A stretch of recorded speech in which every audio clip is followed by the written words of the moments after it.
রোদে গরমে পোড়া বাংলায় অবশেষে বজ্রবিদ্যুৎ সহ ঝড় বৃষ্টির সম্ভাবনা রয়েছে আগামী 24 ঘন্টার মধ্যেই। এই ঝড় বৃষ্টির হাত ধরে বিভিন্ন এলাকাতে তাপমাত্রা বেশ খানিকটা নিয়ন্ত্রণের মধ্যে আসতে পারে। প্রিয় দর্শক, আপনারা দেখছেন ওয়েদার আপডেট, আর আপনাদের সাথে রয়েছে আমি শুভেন্দু ভট্টাচার্য। আজকে আবহাওয়ার এই অত্যন্ত গুরুত্বপূর্ণ পূর্বাভাসে আপনাদেরকে জানাবো যে আগামী কয়েকটা দিনের মধ্যে কোথায় কেমন ঝড় বৃষ্টির সম্ভাবনা রয়েছে, কোথায় গরমের দাপট কেমন থাকতে পারে। আজ এপ্রিলের 6 তারিখ, শনিবার, সাল 2024। এই মুহূর্তে আমরা যদি সকালে সর্বশেষ উপগ্রহ চিত্রের দিকে নজর রাখি, তাহলে কিন্তু সেখানে দেখা যাচ্ছে যে মধ্যপ্রদেশের উত্তরাঞ্চলে বিভিন্ন এলাকা, উত্তরপ্রদেশের বিভিন্ন এলাকা, বিহারের দুটো একটা জায়গা, এই এলাকাগুলোতে কিন্তু খানিকটা মেঘের আনাগোনা রয়েছে। এবং এই মেঘ কিন্তু যে একেবারে প্রবল ঝড় বৃষ্টি দেওয়ার মতো মেঘ সেটা কিন্তু নয়, তবে ছিটেফোঁটা হালকা বৃষ্টি কিন্তু এই এলাকাগুলোতে চলছে। এদিকে বঙ্গোপসাগরে অ্যান্টিসাইক্লোনটি তার সক্রিয় মেজাজ দেখাচ্ছে, যে কারণে ওড়িশা, গাঙ্গেয় দক্ষিণবঙ্গ, বাংলাদেশ, ত্রিপুরা, আসামের দিকে প্রচুর পরিমাণে আর্দ্রতা বা জলীয় বাষ্প কিন্তু ঢুকছে। এদিকে একই সাথে পশ্চিম ভারতের দিকে অর্থাৎ গুজরাট, মহারাষ্ট্র, পার্শ্ববর্তী বিভিন্ন এলাকার দিক থেকে কিন্তু গরম হাওয়া সেটা কিন্তু ঢুকছে ছত্তিশগড়, ঝাড়খণ্ড পেরিয়ে গাঙ্গেয় দক্ষিণবঙ্গ, উত্তরবঙ্গের বিভিন্ন জেলা, বাংলাদেশ এবং তার পার্শ্ববর্তী বিভিন্ন এলাকার দিকে। ফলে প্রবল দাবদাহ কিন্তু লক্ষ্য করা গেছে বিগত 24 ঘন্টায় বিহার, ঝাড়খণ্ড, ওড়িশা, গাঙ্গেয় দক্ষিণবঙ্গের বিভিন্ন এলাকাতে। উত্তরবঙ্গের মালদা এবং পার্শ্ববর্তী এলাকাগুলোতেও কিন্তু এই তাপমাত্রা যথেষ্ট ঊর্ধ্বমুখী। গতকাল মালদা শহরে 38 ডিগ্রি সেলসিয়াসের উপরে তাপমাত্রা রেকর্ড করা হয়েছে। শহর কলকাতার যে সল্ট লেক রয়েছে সেখানে কিন্তু গতকাল 38 ডিগ্রি সেলসিয়াস তাপমাত্রা রেকর্ড করা হয়েছে। গতকাল 5ই এপ্রিল গাঙ্গেয় দক্ষিণবঙ্গের মধ্যে সবথেকে বেশি তাপমাত্রা বা সমগ্র পশ্চিমবঙ্গের মধ্যে সবথেকে বেশি তাপমাত্রা কিন্তু রেকর্ড করা হয়েছে পশ্চিম বর্ধমানের পানাগড়ে। 41.8 ডিগ্রি সেলসিয়াস ছিল এখানকার তাপমাত্রা। পুরুলিয়াতেও গতকাল তাপমাত্রা রেকর্ড হয়েছে 41.5 ডিগ্রি সেলসিয়াস। তো বুঝতেই পারছেন 41 ডিগ্রি সেলসিয়াসের উপরে কিন্তু পশ্চিমের জেলাগুলোতে তাপমাত্রা ঘোরাফেরা করেছে। পার্শ্ববর্তী বীরভূম, মুর্শিদাবাদ এবং গাঙ্গেয় দক্ষিণবঙ্গের প্রায় সব এলাকাতেই কিন্তু অসম্ভব রকমের গরমের দাপট ছিল। বর্ধমান সদর শহরে গতকাল 38 ডিগ্রি সেলসিয়াসের উপরে তাপমাত্রা রেকর্ড হয়েছে। নদিয়ার কৃষ্ণনগরে গতকাল 38 ডিগ্রি সেলসিয়াস তাপমাত্রা রেকর্ড হয়েছে। আজও কিন্তু পরিস্থিতিতে কোনো রকম পরিবর্তন আসার সম্ভাবনা কম, অর্থাৎ গরমের যে দাপট সেটা কিন্তু আজও অব্যাহত থাকবে। এই জন্য বারে বারে সতর্ক করছি বিহার, ঝাড়খণ্ড, ওড়িশার সমগ্র এলাকার বাসিন্দাদের, তার সাথে দক্ষিণবঙ্গ এবং উত্তরবঙ্গের বিভিন্ন জেলার বাসিন্দাদের। উত্তরবঙ্গের দিকে আপাতত উত্তর দিনাজপুর, অন্যদিকে জলপাইগুড়ি, আলিপুরদুয়ার, কোচবিহার, দার্জিলিং, কালিম্পং এদিকে কিন্তু তাপপ্রবাহ কোনো রকম এফেক্ট দেখাতে পারবে না। তবে বাকি যে এলাকাগুলো রয়েছে দক্ষিণ দিনাজপুরের বিভিন্ন এলাকা, সেই সাথে মালদা, অন্যদিকে শহর কলকাতা সহ সমগ্র দক্ষিণবঙ্গে আজ কিন্তু প্রবল গরমের দাপট অব্যাহত থাকবে।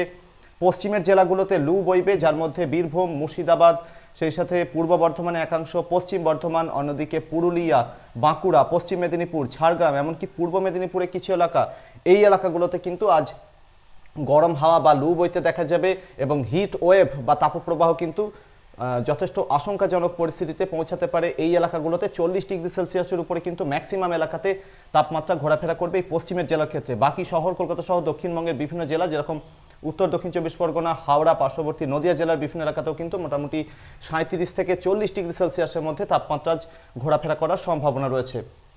বাংলাদেশের রংপুর, রাজশাহী, ময়মনসিংহ, সেই সাথে খুলনা বিভাগের বিভিন্ন এলাকা, ঢাকা বিভাগের কিছু এলাকা, এখানেও কিন্তু মৃদু থেকে মাঝারি ধরনের তাপপ্রবাহ বয়ে যাওয়ার আশঙ্কা রয়েছে। এখানেও কিন্তু 37 থেকে 41 ডিগ্রি সেলসিয়াস পর্যন্ত তাপমাত্রা রেকর্ড করা যেতে পারে, যার মধ্যে খুলনা বিভাগের উত্তরাঞ্চলে মেহেরপুর এবং তার পার্শ্ববর্তী কিছু এলাকা, এখানে কিন্তু আজ তাপমাত্রা 40 থেকে 41 ডিগ্রি সেলসিয়াসের মধ্যে ঘোরাফেরা করার জোরদার আশঙ্কা।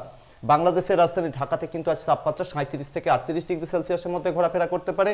অন্যদিকে শহর কলকাতার তাপমাত্রা কিন্তু আজ একইভাবে মোটামুটি 38 ডিগ্রি সেলসিয়াসের আশেপাশে ঘোরাফেরা করার সম্ভাবনা রয়েছে। বাংলাদেশের পূর্ব প্রান্তের দিকে, যেখানে বঙ্গোপসাগরের আর্দ্রতার যোগান বেশি রয়েছে, সেই এলাকাগুলোর দিকে হিটওয়েভ বা তাপপ্রবাহ ঢুকতে পারছে না। তাই সিলেট, সেই সাথে ভারতের ত্রিপুরা, অন্যদিকে চট্টগ্রাম বিভাগের বিভিন্ন এলাকা, সেই সাথে বরিশাল এবং পার্শ্ববর্তী আশেপাশে ঢাকা বিভাগের পূর্বাঞ্চলে কিছু এলাকা, মুন্সিগঞ্জ এবং তার পার্শ্ববর্তী এলাকাগুলো, এই দিকটাতে কিন্তু তাপমাত্রা মোটামুটি 33 থেকে 37 বা 38 ডিগ্রি সেলসিয়াসের মধ্যে থাকার সম্ভাবনা। তবে অতিরিক্ত আর্দ্রতা থাকার জন্য কিন্তু ফিলস লাইক টেম্পারেচার বা তাপমাত্রার যে অনুভূতি সেটা কিন্তু অনেকটা বেশি হবে। তাই এদিকেও কিন্তু ঘর্মাক্ত বা ঘামের গরম চলতে থাকবে। আসামের শিলচর, তার পার্শ্ববর্তী এলাকার দিকে কিন্তু লাগাতার ঝড় বৃষ্টি হচ্ছে। সেই সাথে বাংলাদেশের সিলেট বিভাগ, পার্শ্ববর্তী এলাকা দিকেও কিন্তু প্রায় প্রত্যেকটা দিনই বজ্রবিদ্যুৎ সহ ঝড় বৃষ্টি হচ্ছে। আজও কিন্তু এই এলাকাগুলোতে সতর্কতা নেওয়ার প্রয়োজন রয়েছে। মূলত রাতের দিকে সিলেট বিভাগের বিভিন্ন এলাকা, পার্শ্ববর্তী ত্রিপুরার বিভিন্ন এলাকা, সেই সাথে চট্টগ্রাম বিভাগের বিভিন্ন এলাকা, অন্যদিকে আসামের শিলচর, হাফলং এবং তার পার্শ্ববর্তী বিভিন্ন এলাকা, ময়মনসিংহ বিভাগের দুটো একটা জায়গা, এখানে কিন্তু আজও মোটামুটি রাতের দিক থেকে শুরু করে আগামীকাল সকালের মধ্যে বজ্রবিদ্যুৎ সহ ঝড় বৃষ্টির সম্ভাবনা রয়েছে। শিলাবৃষ্টি হতে পারে, দমকা ঝোড়ো হাওয়া বা কালবৈশাখী ঝড় কিন্তু বয়ে যাওয়ার আশঙ্কা থাকছে। তবে আপাতত উত্তরবঙ্গে যেখানে বেশ কিছুদিন আগে টর্নেডোর দাপট লক্ষ্য করা গেছে, সেখানে কিন্তু আজও সেরকমভাবে ঝড় বৃষ্টির আশঙ্কা কম। সেক্ষেত্রে আলিপুরদুয়ার, কোচবিহার, জলপাইগুড়িতে মূলত আংশিক মেঘাচ্ছন্ন আকাশের সঙ্গে বা কখনো পরিষ্কার আকাশের সঙ্গে কিন্তু প্রধানত শুকনো আবহাওয়া থাকার সম্ভাবনা বেশি রয়েছে আজ 6ই এপ্রিল শনিবারে। মালদা, 2 দিনাজপুরেও কিন্তু সেভাবে বৃষ্টির সেরকম কোনো আশা নেই। দক্ষিণবঙ্গের বাকি ম্যাক্সিমাম জেলাতেও কিন্তু ঝড় বৃষ্টির আশা কিন্তু আজ অত্যন্ত কম। তবে কিছু এলাকাতে আজ ঝড় বৃষ্টির আশা তৈরি হতে পারে। হঠাৎ করে আবহাওয়াতে সন্ধ্যা বা রাতের দিকে পরিবর্তন আসার সম্ভাবনা, কারণ পশ্চিমের যে হাওয়া ঢুকছে তারই সাথে এই মুহূর্তে চীনের উপর দিয়ে কিন্তু একটা পশ্চিমী ঝঞ্ঝা পাস করছে, যে কারণে কিছুটা ইনস্টেবিলিটি বা অস্থিরতা তৈরি হতে পারে আজ গাঙ্গেয় দক্ষিণবঙ্গের দক্ষিণাঞ্চলে কিছু এলাকার উপরে। তার সাথে বঙ্গোপসাগরের আর্দ্রতাপূর্ণ হাওয়া এই পশ্চিমের হাওয়ার সঙ্গে মুখোমুখি হওয়ার জন্য বা ধাক্কা লাগার জন্য কিন্তু আজ শহর কলকাতা, উত্তর 24 পরগনা লাগোয়া হাওড়া এবং পূর্ব মেদিনীপুরের একাংশ এই এলাকাগুলোতে কিন্তু, এবং তার সাথে নদিয়া জেলার দক্ষিণে কিছু এলাকা, এখানে আজ কিন্তু সন্ধ্যা থেকে রাতের মধ্যে বজ্রগর্ভ মেঘের সঞ্চার হয়ে স্থানীয়ভাবে ঝড় বৃষ্টি হওয়ার মতো পরিস্থিতি তৈরি হলেও হতে পারে। আবারও বলছি, আশা যে খুব বেশি রয়েছে সেটাও কিন্তু নয়, আবার পুরোপুরি রুল আউটও করা যাচ্ছে না। বাংলাদেশের খুলনা বিভাগের একাংশ এবং তার পার্শ্ববর্তী ঢাকা বিভাগের দুটো একটা জায়গা, এখানেও কিন্তু আজ রাতের দিকে কোথাও কোথাও বিক্ষিপ্তভাবে ঝড় বৃষ্টি লক্ষ্য করা যেতে পারে। ঢাকা বিভাগের মুন্সিগঞ্জ, মাদারীপুর, ফরিদপুর, শরীয়তপুর, বরিশাল বিভাগের উত্তর দিকের কিছু এলাকা, এই এলাকাগুলোতেও কিছুটা ঝড় বৃষ্টির সম্ভাবনা পুরোপুরি আজ রাতের দিকে রুল আউট করা যাচ্ছে না। বাকি যে ম্যাক্সিমাম এলাকা রয়েছে বিহার, ঝাড়খণ্ড, ওড়িশা, সর্বত্রই কিন্তু ড্রাই বা শুকনো ওয়েদার আজ চলবে। প্রবল গরমের দাপট অব্যাহত থাকবে, যেরকমটা জানাচ্ছিলাম। আগামীকাল থেকে কিন্তু আবহাওয়াতে নাটকীয়ভাবে পরিবর্তন আসবে। যে পশ্চিমী ঝঞ্ঝা এই মুহূর্তে চীনের উপর দিয়ে পাস করছে, তারই সাথে কিন্তু এই মুহূর্তে লাদাখের উপরে আরও একটি পশ্চিমী ঝঞ্ঝা আজ রাতের দিকে এসে যাওয়ার সম্ভাবনা। আগামীকাল দুপুরের পর থেকে সেই পশ্চিমী ঝঞ্ঝা নেপালের বিভিন্ন এলাকা, সিকিম, ভুটানের উপর দিয়ে কিন্তু প্রভাব দেখাতে থাকবে এবং বাতাসে ইনস্টেবিলিটি বা অস্থিরতা কিন্তু অনেকটা বেড়ে যাবে। এই মুহূর্তে আজ কিন্তু মধ্যপ্রদেশের বিভিন্ন এলাকাতে বজ্রবিদ্যুৎ সহ ঝড় বৃষ্টির সম্ভাবনা রয়েছে। অর্থাৎ এই ঝড় বৃষ্টি কিন্তু আগামীকাল পূর্বের দিকে সরে আসার সম্ভাবনা রয়েছে। এর ফলে আগামীকাল সকাল থেকেও প্রবল গরমের দাপট অব্যাহত থাকবে পূর্ব ভারতের দিকে, তার সাথে বাংলাদেশ, ত্রিপুরা এবং তার পার্শ্ববর্তী বিভিন্ন এলাকার দিকে। কিন্তু আগামীকাল দুপুরের পর থেকে বিভিন্ন এলাকাতে বজ্রবিদ্যুৎ সহ ঝড় বৃষ্টি শুরু হতে পারে। কোথায় কিভাবে শুরু হতে পারে জানাবো, তবে মেইনলি কিন্তু এই ইনস্টেবিলিটির সুযোগে এই এলাকাগুলোতে ঝড় বৃষ্টি হওয়ার সম্ভাবনা এবং তাতে পশ্চিমী ঝঞ্ঝার কিন্তু একটা বড়সড় সাপোর্ট রয়েছে।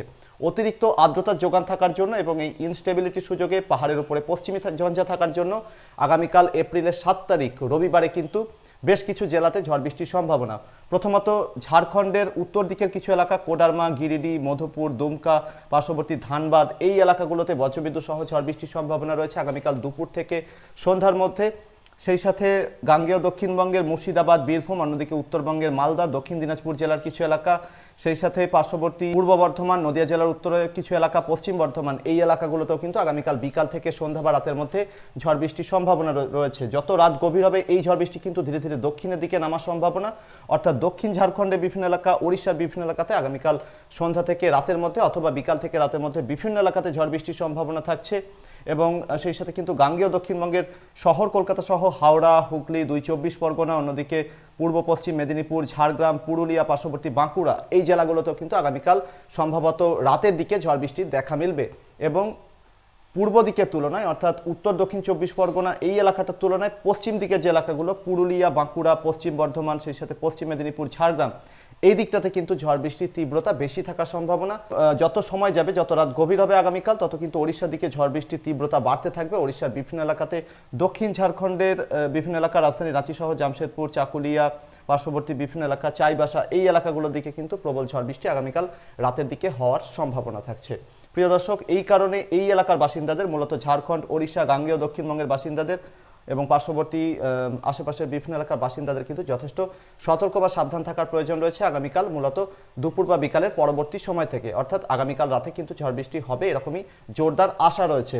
বাংলাদেশের বিভিন্ন এলাকাতেও আগামীকাল আর্দ্রতা ঢোকার পরিমাণ আরও বাড়বে, কারণ আগামীকাল পশ্চিমের হাওয়ার প্রভাব অনেকটাই কমে যাবে এই ঝড় বৃষ্টির হাত ধরে, এবং বাংলাদেশের বিভিন্ন এলাকাতেও স্থানীয়ভাবে বজ্রগর্ভ মেঘের সঞ্চার হয়ে ঝড় বৃষ্টির সম্ভাবনা তৈরি হতে পারে। সেক্ষেত্রে রাজশাহী বিভাগের বিভিন্ন এলাকা, ময়মনসিংহ বিভাগের বিভিন্ন এলাকা, খুলনা বিভাগ, পার্শ্ববর্তী ঢাকা বিভাগের কিছু কিছু এলাকাতে আগামীকাল রাতের দিকে বজ্রবিদ্যুৎ সহ ঝড় বৃষ্টির দেখা মিলতে পারে। প্রিয় দর্শক, আগামী পরশুদিন অর্থাৎ এপ্রিলের 8 তারিখ নাগাদ এই দিনও কিন্তু ওড়িশার বিভিন্ন এলাকাতে প্রবল ঝড় বৃষ্টির সম্ভাবনা রয়েছে। দক্ষিণ ঝাড়খণ্ডের বিভিন্ন এলাকাতেও ভালো রকমের ঝড় বৃষ্টি হতে পারে। দক্ষিণবঙ্গের দক্ষিণাঞ্চলে বিভিন্ন এলাকা অর্থাৎ শহর কলকাতা, হাওড়া, হুগলি, সেই সাথে 2 চব্বিশ পরগনা, পূর্ব পশ্চিম মেদিনীপুর, ঝাড়গ্রাম, পুরুলিয়া এবং পার্শ্ববর্তী বাঁকুড়া জেলা, এই এলাকাগুলোর দিকে 8ই এপ্রিলও কিন্তু অর্থাৎ আগামী পরশু দিনও কিন্তু ঝড় বৃষ্টি চলার সম্ভাবনা রয়েছে। অন্যদিকে উত্তর দিকের যে এলাকাগুলো গাঙ্গেয় দক্ষিণবঙ্গে, সেদিকে ধীরে ধীরে ঝড় বৃষ্টির প্রভাব কমে যাওয়ার সম্ভাবনা এবং আবহাওয়াতে উন্নতি চোখে পড়ার সম্ভাবনা থাকছে। এই সময় বাংলাদেশের বিভিন্ন এলাকা, মূলত বাংলাদেশের পূর্ব প্রান্তের দিকে যেখানে ঝড় বৃষ্টি কন্টিনিউ চলছে, সেখানে ঝড় বৃষ্টি চলার সম্ভাবনা থাকছে। ত্রিপুরা, আসামের বিভিন্ন এলাকাতেও ঝড় বৃষ্টি চলার সম্ভাবনা থাকছে এবং উত্তরবঙ্গের বাসিন্দাদের এপ্রিলের 9 এবং 10 তারিখ যথেষ্ট সতর্ক বা সাবধান থাকার পরামর্শ দেব। মূলত তরাই এবং ডুয়ার্সের যে জেলাগুলো রয়েছে, আলিপুরদুয়ার, কোচবিহার, জলপাইগুড়ি, দার্জিলিং, কালিম্পং, এই জেলার বাসিন্দাদের, কারণ এখানে কিন্তু কালবৈশাখী ঝড়ের সঙ্গে শিলাবৃষ্টি এবং কোথাও কোথাও টর্নেডো লাইক সিচুয়েশন তৈরি হওয়ার সম্ভাবনা থেকে যাচ্ছে। এপ্রিলের 9 বা 10 তারিখে এই সময় কি হতে পারে, পশ্চিমের হাওয়া খানিকটা জোরদার হতে পারে। ঝাড়খণ্ড, ওড়িশা, গাঙ্গেয় দক্ষিণবঙ্গের বিভিন্ন জেলা লাগোয়া বাংলাদেশের বিভিন্ন এলাকাতে তাপমাত্রা আরও একবার বাড়তে পারে এবং গরমের দাপট আরও একবার বৃদ্ধি পাওয়ার সম্ভাবনা। মাঝে এই সময়টা ঝড় বৃষ্টির হাত ধরে তাপমাত্রা অনেকটা নিয়ন্ত্রণের মধ্যে চলে আসবে, প্রকৃতি অনেকটা মনোরম হয়ে ওঠার আশা রয়েছে। তবে এপ্রিলের 9 বা 10 তারিখ থেকে যে তাপমাত্রা বাড়তে শুরু করবে, সেটা কিন্তু খুব দীর্ঘমেয়াদী হবে না বলেই আশা করছি, কারণ এই সময়টাতে পশ্চিমের যে হাওয়ার যোগান সেটা ধীরে ধীরে বন্ধ হয়ে যাওয়ার সম্ভাবনা এপ্রিলের 10 বা 11 তারিখ থেকে, কারণ এই সময় পাহাড়ের দিকে পশ্চিমী ঝঞ্ঝা আসতে থাকবে এবং এখানে কিন্তু শক্তিশালী ঘূর্ণাবর্ত তৈরি হওয়ার সম্ভাবনা উত্তর রাজস্থান, পাঞ্জাব, পাকিস্তান সংলগ্ন এলাকাতে। এবং পশ্চিমের হাওয়ার একটা অংশ সেটা কিন্তু এই ঘূর্ণাবর্তের চারিদিকে ঘুরতে থাকবে, ফলে লুয়ের যে দাপট পূর্ব ভারতের দিকে সেটা কিন্তু কমে যাবে এবং এপ্রিলের 10 বা 11 তারিখ থেকে কিন্তু এই লুয়ের দাপট আমরা কমতে দেখব। তবে বঙ্গোপসাগরের আর্দ্রতাপূর্ণ হাওয়া, দক্ষিণ ভারতের দিক থেকে খানিকটা ঢুকে আসা গরম হাওয়া, তার প্রভাব থাকবে, ফলে গরম কিন্তু কম বেশি চলতে থাকবে। অর্থাৎ এপ্রিলের 11 বা 12 তারিখ থেকেও কিন্তু গরমের দাপট চলবে, তবে তাতে কিন্তু সামান্য তাপমাত্রা আমরা কমতে দেখব। বঙ্গোপসাগরের অতিরিক্ত আর্দ্রতার যোগান থাকতে পারে সেই সময়, তাই সাধারণ মানুষ কিন্তু ঘেমে নিয়ে একসা হবেন, এরকম একটা আশঙ্কা কিন্তু থাকছে। তবে এই অতিরিক্ত আর্দ্রতার যোগান থাকার জন্য এবং তার সাথে হিট বা তাপ থাকার জন্য কালবৈশাখীর মতো পরিস্থিতি কিন্তু ঝাড়খণ্ড, গাঙ্গেয় দক্ষিণবঙ্গ এবং পার্শ্ববর্তী বিভিন্ন এলাকাতে তৈরি হওয়ার আশা রয়েছে মোটামুটি এপ্রিলের 11 তারিখ থেকে 16 বা 17 তারিখের মধ্যে। প্রিয় দর্শক, এই ছিল আগামী কয়েকটা দিনে আবহাওয়ার সম্ভাব্য পরিস্থিতি। চ্যানেলটিতে নতুন হয়ে থাকলে এখনই সাবস্ক্রাইব আর ফলো করে নিন, ভিডিওগুলিকে যতটা সম্ভব লাইক এবং শেয়ার করে দিন, তার সাথে আপনার গুরুত্বপূর্ণ প্রশ্ন এবং মতামত রাখতে পারেন। আপনার এলাকাতে এই ঝড় বৃষ্টি হবে কিনা সেটা জানার জন্য কমেন্ট বক্সে প্রশ্ন রাখতে পারেন। পরবর্তী আপডেটে আবারও দেখা হবে। ধন্যবাদ।